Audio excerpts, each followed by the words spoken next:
up mga tropa? At nandito na naman at nagbabalik. So kung napapansin nyo mga tropa, nandito na naman tayo sa Army Camp Trail. So kung saan dito tayo lagi nagte-trail, dito kami lagi nagte-trail.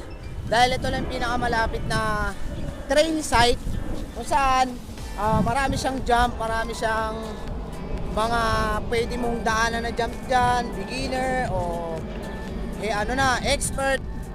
So yun, bago yun mga tropa, bakit ba tayo nandito? So yun, bali tuturo ko sa inyo kung paano ba mag rollers.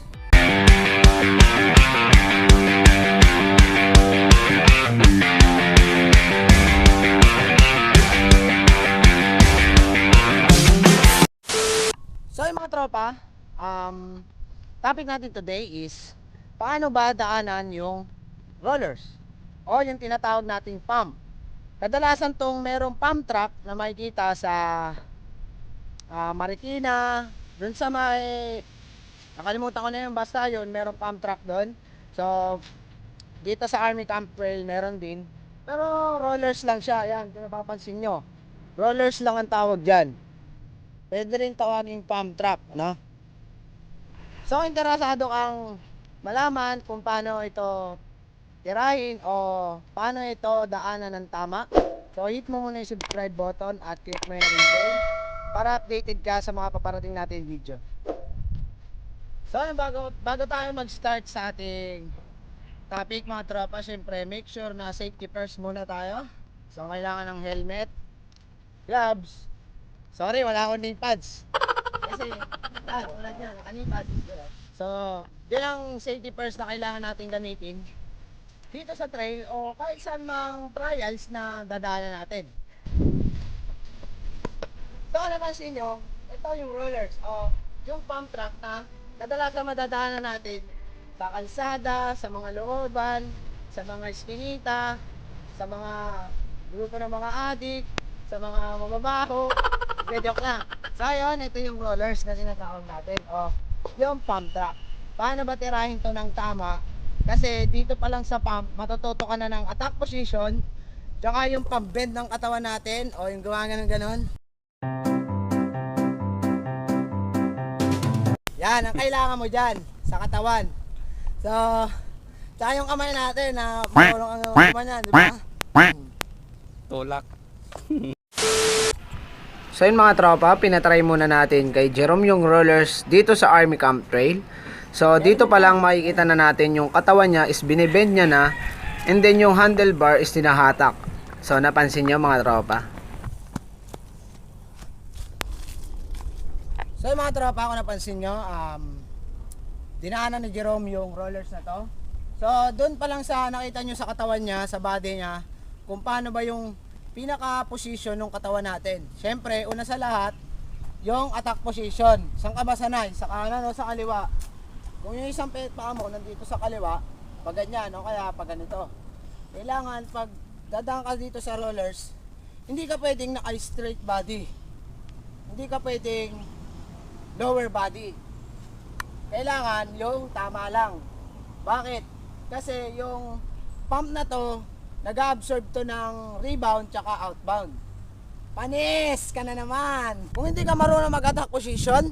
So panoorin mo muna yung how to bunny up namin na nandito sa taas. Yan, click mo lang yan at nandyan yung attack position. So bakit ko ba sinasabi na kailangan ng attack position dito sa rollers? Try natin gawin na hindi naka-attack position, naka-straight body lang. Ano ba kakalabasan? Tara.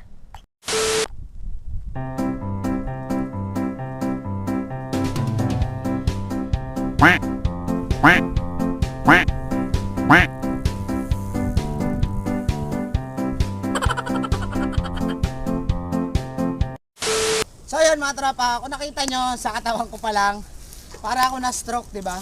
So ganung posisyon, hindi siya pwede dito sa rollers, sa pump, dahil pwede kang tumumba patalikod or paharap, pwede kang mag over the bar o mag manual o yung technical manual. Syempre, kailangan yung attack position mo, make sure mo rin na pinapump mo yung likod mo kasi may hatak, may piga, ipipiga mo yung bewang mo pababa, tapos yung manibela naman paatak. kumbaga nagsasalitan lang sila. Tulad nito, pakita ko sa inyo. So yun mga tropa, papakita ko sa inyo kung paano siya i-pump. So kung napapansin nyo, yan, hinahagod ko yung likuran ko pababa and then yung handlebar naman is pataas. Ganun lang siya kadali mga tropa. Tapos ulit-ulitin nyo lang para masanay kayo.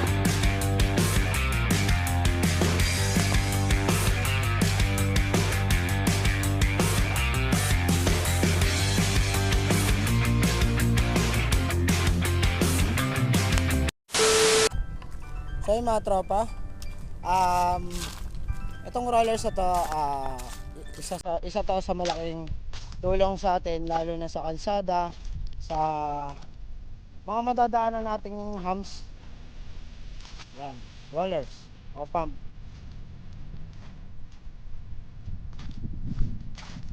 Pero yung mga tropa, yung pinakita ko sa inyo, ito yung straight rollers. So ito yung makikita nyo dito sa Army Camp Trail, kung saan isang diretso lang to na pump.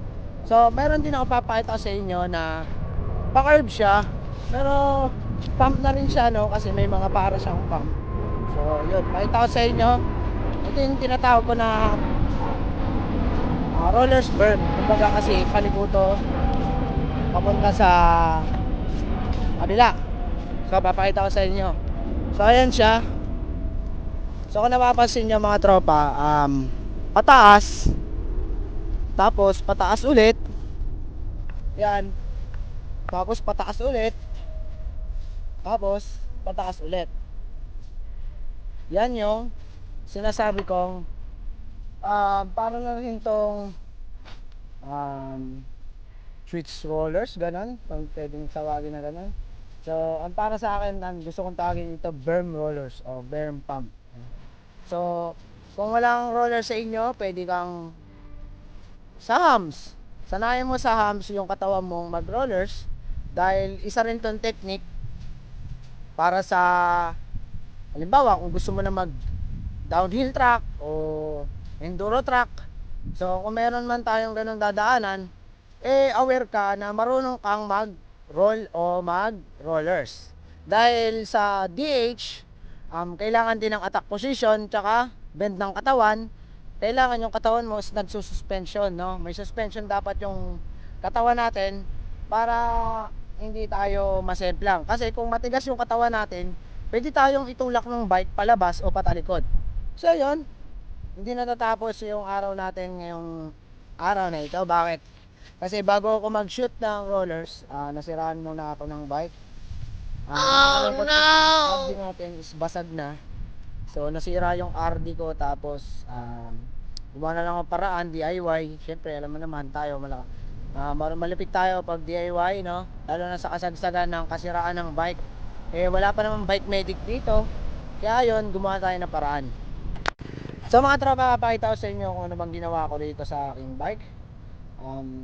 Medyo mukhang basura pero effective naman, makakauwi ako. So kung napapansin nyo mga tropa, ito na yung pinaka dropper nya, yan, putol. Suka ng RD. Tapos ito na yung pinaka RD rollers nya, yan. Ginawa ko na siyang ano rito, parang chain guide, yan, no. O ganyan, para hindi lumawlaw. Tapos inalambre ko na lang siya, silagyan ko ng tiles na bato, tas tali. Yun lang ginawa ko para lang makauwi ako. Pwede pa naman, nakapag-drop na ako ng iilan, ilang drop na ako. Tsaka pwede pa naman siya. Pwede pa. Pero pupunta tayo. Ayan, nadurog na yung ano ko ng chainring ko, nadurog na kasi kailangan namin kalasin. Wala kaming face. Dinaan na lang namin sa pukpok. Yan. So ay mga tropa, kung meron ka suggestion o comment na lang dyan sa baba. Kung meron kayong katanungan about sa mga hub, sa mga ine-edit natin, comment mo lang dyan sa baba. Sa mga magpapa-shoutout, comment nyo lang din dyan sa baba. At kita-kita na lang tayo sa bahay. Meron pa tayong meron ako sasabihin importante. Babae na lang tayo magkita in 3, 2, 1. So yung mga tropa, nandito na ngayon tayo sa bahay at kakauwi lang natin galing trail dun sa Taguig. So madali lang tutunan yung rollers, lalo na sa atin, lalo na sa mga tropa natin dyan na malalapit sa mga humps. So Yung rollers kasi, pwede nating makita to sa mga kalsada, lalo na yung mga humps na nilalagay ng mga bawat barangay. So yun mga tropa, at sundan nyo lang yung tamang paghagod dun sa rollers. So kailangan yung bewang mo, dapat pinupush mo yung bewang mo pababa, and then yung handlebar mo naman is paangat, pahatak, tapos papiga. So ganun lang kailangan natin gawin. So yung bago tayo mag-take ng rollers mga tropa, kasi anong nangyari dun sa bike natin, so nung pagdaan ko rin sa shortcut, wala kasi akong video nun eh. Pero hanap tayo ng video para makita nyo yung shortcut na yun, kasi pagbagsak mo sa shortcut, meron dong drop, tapos diretso ka ng gap.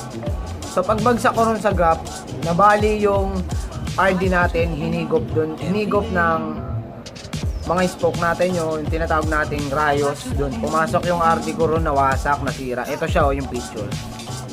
Yan, wasak na wasak yan. So kung napansin nyo naman dyan, tabingi talaga yung pinaka RD nya, kaya wala tayong nagawa kundi nag one buy tayo, tapos nag DIY ako. Ang bali, shoutout na tayo rito sa mga tropa natin patuloy sumusuporta at sumusubaybay. So shoutout kay BTC Cycling, kay Raven of Legend, kay NZ MTV12, kay Pajak Newan, kay Axel Robles, kay Liam Ligaran, at sa Quack Bikers Philippines. Shoutout sa inyo mga tropa. Shoutout din kay Giantech Ilocano, kay SF Ciclista, kay Bike Greek, kay Paratot Rider, at kay JM Blanco, at kay Edsel Norcio. Yun, nagko-comment sa akin to, tapos kinachat ako sa shoutout din kay mama na nasa Riyadh. So ingat ka dyan dahil meron ng coronavirus dyan. So more ingat, wag mo na lumabas at kumain ng mga masustansyang pagkain para hindi tayo tabla ng virus. So yun mga tropa, ano ba yung importante nating sasabihin sa sinabi ko doon sa trail? So importante nating sasabihin dyan mga tropa, yung coronavirus nga, dahil ito na yung inakatakutan nating mga siklista. Bakit? Kasi sa Manila is nag-community quarantine na mga tropa, kaya hindi na kami masyado makalabas, hindi na kami makaride, hindi na ako makapag-trail at makapag-travel. Sobrang hirap dahil hindi na tayo makakapag-bike ulit ng months, mga isang buwan ganun. Pero sa mga tropa natin dyan na nanonood ng channel ko, ng video ko, ito yung rollers o yung bike rollers na ginagamit natin pang training. So makakapag-bike pa rin tayo kahit papaano, dahil yung bike training is malaking tulong to, lalo na sa panahon ngayon na hindi tayo makakapag-trail. Pwede na tayo mag-training muna sa rollers para makapag-padjak yung katawan natin, is hindi mawala yung kumbaga yung lakas natin, hindi mawala, para makapag-practice din. Thank you very much sa mga tropa nating patuloy sumusubaybay at sumusuporta sa ating channel, dahil magto-2K na tayo mga tropa. Solid, no? Dahil medyo konting umangat na tayo ng kaunti lang. So sa disgrasya sa bike, wala tayong magagawa dyan dahil nandiyan na yun, at hindi na natin mapipigilan yung disgrasya na yan. So yun lang mga tropa, thank you very much sa inyo, shoutout sa inyong lahat, at shoutout sa tropang bikers. Sa mga tropa, hanggang dito na lang, i-edit ko pa to ngayon. Date natin today is March 17, 2020. So upload natin ngayon today yan. Abangan nyo na lang mamaya. Yun, thank you, bye.